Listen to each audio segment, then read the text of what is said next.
In 2000, it was about 1 in 150 children. Today, it's 1 in 31. That's not subtle, that's dramatic. And when something rises that fast, people start asking hard questions. Is it vaccines? Is it something in our food? Is it pollution? Or are we misunderstanding what's actually happening?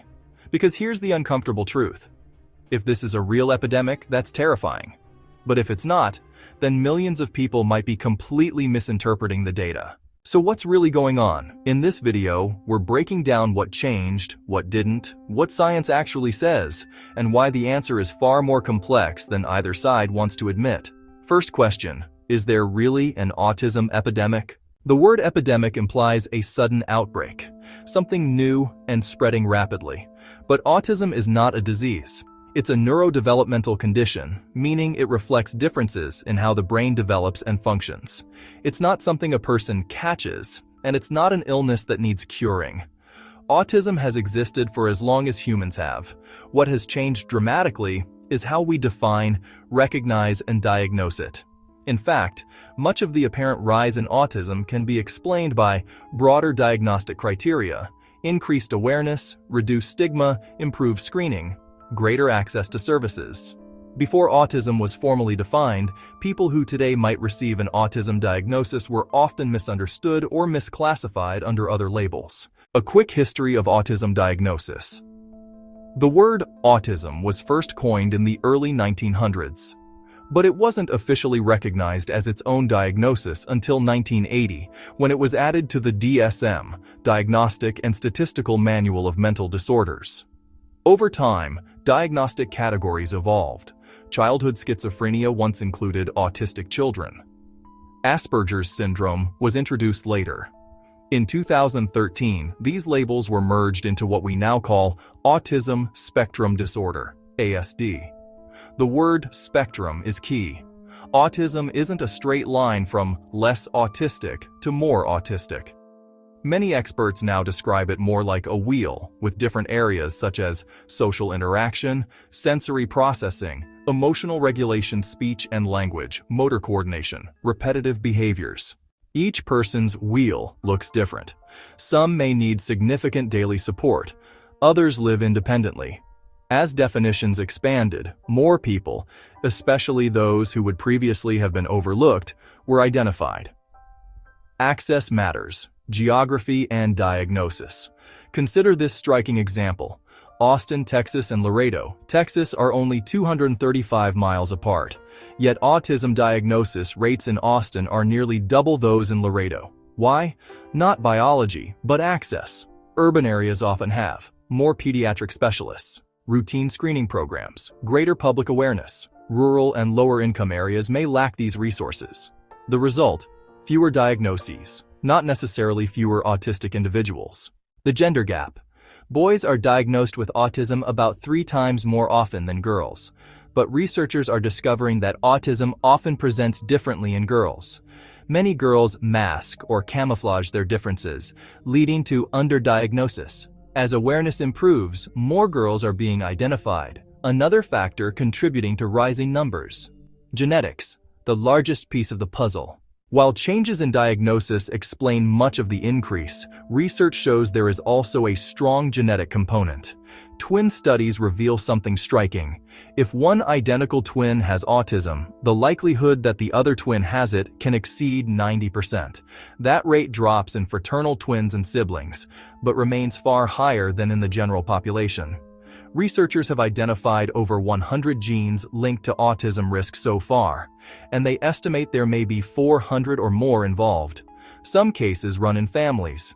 Others arise from what are called de novo mutations, spontaneous genetic changes that occur in sperm or egg cells before conception. In fact, roughly 50% of autism cases are linked to inherited genetic variants. Around 20% may be tied to spontaneous mutations. The rest likely involve genetic factors we haven't yet discovered. Autism often begins during early brain development in the womb, long before a baby is born. What about environmental factors? Here's where things get complicated. Genes do not operate in isolation. They interact with the environment in complex ways. researchers are investigating many possible influences, including parental age. Older parents are statistically more likely to have autistic children, partly because sperm accumulates more genetic mutations over time. Pregnancy-related factors. Some studies suggest associations between autism and gestational diabetes, obesity during pregnancy, preterm birth. But these relationships are difficult to untangle. Often, underlying genetics may influence both pregnancy complications and autism risk. Air pollution and pesticides. Some studies show links between heavy environmental exposure, such as living near industrial pesticide spraying or high air pollution, and increased autism likelihood. But establishing direct causation remains challenging. Infection and fever. During pregnancy. Maternal infection and high fever during pregnancy have been associated with increased autism risk. However, whether the fever itself, the infection, or underlying immune responses are responsible is still unclear. Medications during pregnancy. Certain medications, such as Valproate, used for seizures, are strongly associated with increased autism risk and are no longer recommended during pregnancy. Other drugs, such as acetaminophen or SSRIs, have shown associations in some studies. But when researchers conduct carefully controlled sibling studies, many of those associations disappear. This suggests that the underlying condition requiring the medication, not the medication itself, may be the true factor. Vaccines, a settled question. No topic has generated more controversy than vaccines.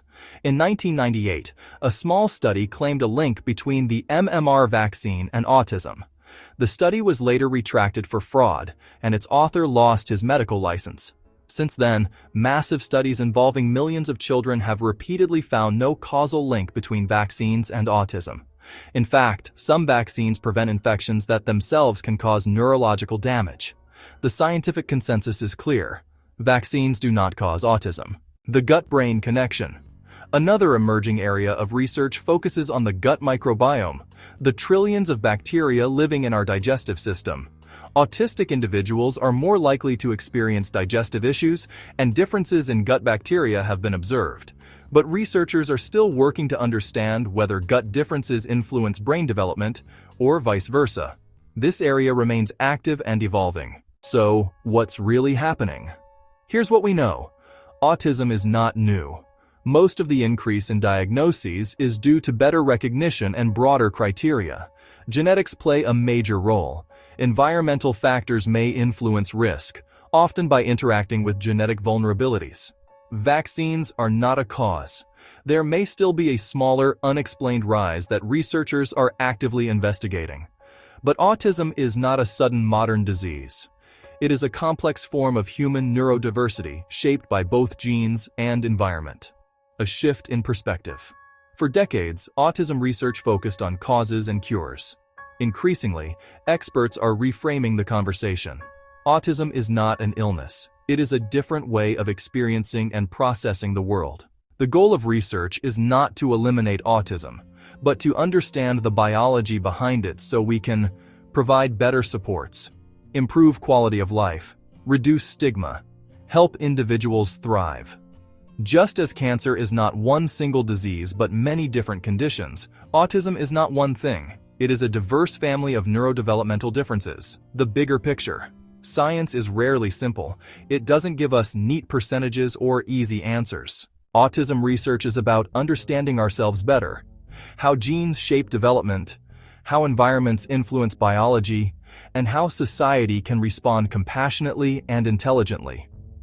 The rise in autism diagnoses reflects both progress in recognition and ongoing scientific discovery. The most important takeaway? Autism is complex. It's deeply rooted in biology, and understanding it requires curiosity, not fear. Stay curious. Thanks for watching. Please consider to like and subscribe.